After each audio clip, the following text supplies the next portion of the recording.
Sir Darshan sir ನಾನು Airavata picture ಹಿಡಿಬೇಕಾದಾಗ Darshan sir ಇಲ್ಲೇ ಮಂಚಿನ ಬೆಲೆಯಲ್ಲಿ ಶೂಟಿಂಗ್ ನಡೀತಾ ಇತ್ತು. ಒಂದು ಸಲ ಹೋದೆ. ನನಗೆ ಆವಾಗಲೇ ನನ್ನ ಅದು 2015 ಆವಾಗೊಂದು 5 ಕೋಟಿವರೆಗೂ ಇತ್ತು ಸಾಲ ನನಗೆ. ಬಟ್ ನನಗೆ ಆ ಟೈಮಲ್ಲಿ ಅರ್ಜೆಂಟ್ ಕುತ್ತಿಗೆ ಬಂದಿರೋ ಕಮಿಟ್ಮೆಂಟ್ 1 ಕೋಟಿವರೆಗೂ ಇತ್ತು.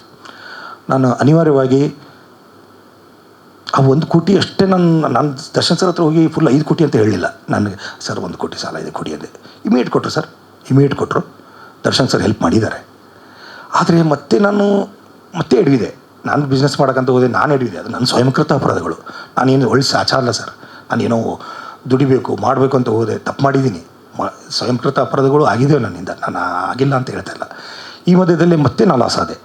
ಮತ್ತೆ ಪದೇ ಸಾವಿರಿಗೆ ಅಳೋರು ಯಾರು ಸರ್? ನಾನು ಮತ್ತೆ ಹೋಗಿ ಹೆಂಗೆ ಸರ್ ಒಂದು ದರ್ಶನ್ ಸರ್ ಮುಂದೆ ಮುಖ ಎತ್ತಿ ಕೇಳೋ ಪರಿಸ್ಥಿತಿ ಇರಲಿಲ್ಲ ಸರ್. ಕೇಳಿದ್ರೆ ಹೆಲ್ಪ್ ಮಾಡ್ತಿದ್ರು ಏನೋ ಗೊತ್ತಿಲ್ಲ. ನಾನು ಹೋಗಲಿಲ್ಲ ಸರ್. ಇವತ್ತು ಯಾವ ದೇವ್ರ ಮುಟ್ಟಿ ಹೇಳಿ ಅಂದರೂ ಹೇಳ್ತೀನಿ ಸರ್, ನನ್ನ ದರ್ಶನ್ ಸರ್ಗೆ ನಾನು ಹೊರಗೆ ಹೋಗೋ ವಿಷಯನೇ ಗೊತ್ತಿಲ್ಲ. ಹೊರಗಡೆ ಹೋಗೋ ವಿಷಯನೇ ಗೊತ್ತಿಲ್ಲ ಸರ್. ನಾನೇ ಹೋಗಿದ್ದು ಅಷ್ಟೇ. ಸಾಯ್ಬೇಕಂತ ಹೋದವನು ಅಂತ ಹೇಳಿದ್ನಲ್ಲ ಸರ್. ನಾನು ಎಲ್ಲಿದ್ದೀನಿ ಅಂತಲೂ ಗೊತ್ತಿಲ್ಲ. ಅವ್ರದ್ದು ಎಲ್ಲ ಇವತ್ತಿನವರೆಗೂ ಸರ್ ನನ್ನ ಬಗ್ಗೆ ಏನೇನೋ ಅಪವಾದಗಳು ಬಂದಿದ್ದಾರೆ. ನನ್ನ ಯಾವುದಕ್ಕೂ ಏನಿಲ್ಲ. ನಾನು ಏನು ಹೇಳ್ಬೇಕಂತ ಹೇಳಿದೆ, ತೂಗುದೀಪ ಪ್ರೊಡಕ್ಷನ್ ಆಗಲಿ, ತೂಗುದೀಪ ಡಿಸ್ಟ್ರಿಬ್ಯೂಷನ್ ನನ್ನ ಮಾತೃ ಸಂಸ್ಥೆ ಇದ್ದಂಗೆ ಸರ್. ನಾನು ಚೆನ್ನಾಗಿ ನೋಡ್ಕೊಂಡಿದ್ದಾರೆ. ಅಲ್ಲಿಂದ ಅನ್ನ ಹೊಂದಿದ್ದೀನಿ. ಅಲ್ಲಿಂದ ಸ್ವಲ್ಪ ನಾನು 4 ಜನರ ಪರಿಚಯನೂ ಆಗಿದ್ದೀನಿ, ಹೆಸರು ತೊಗೊಂಡಿದ್ದೀನಿ. ಅದಕ್ಕೆ ನಾನು ಎಂದೂ ಅನ್ಯಾಯ ಮಾಡಿಲ್ಲ ಸರ್. ಯಾವುದೋ ಒಂದು ಡಿಸ್ಟ್ರಿಬ್ಯೂಷನಲ್ಲಿ ನನಗೆ ಹಿಂಗಾಗಿದೆ ಅಂತ ನನ್ನ ಮೇಲೆ ಅಪವಾದ ಬಂತು. ನಾನು ಮಾಡಿರಲಿಲ್ಲ ಸರ್. ಅದು ಯಾವುದೋ ಒಂದು ಬೇರೆ ಟೆಕ್ನಿಕಲ್ ಮಿಸ್ಟೇಕ್ ಆಗಿದ್ದು, ಅದು ನನ್ನ ಮೇಲೆ ಅಪವಾದ ಬಂತು.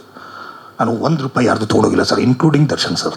ದರ್ಶನ್ ಸರೇ ನನ್ನ ಕಷ್ಟ ಅಂತಂದ ಕೊಟ್ಟಿರೋ ದುಡ್ಡು ಬಿಟ್ಟರೆ ಬೇರೆ ಯಾವ ದುಡ್ಡು ತೊಗೊಂಡೋಗಿಲ್ಲ ಸರ್.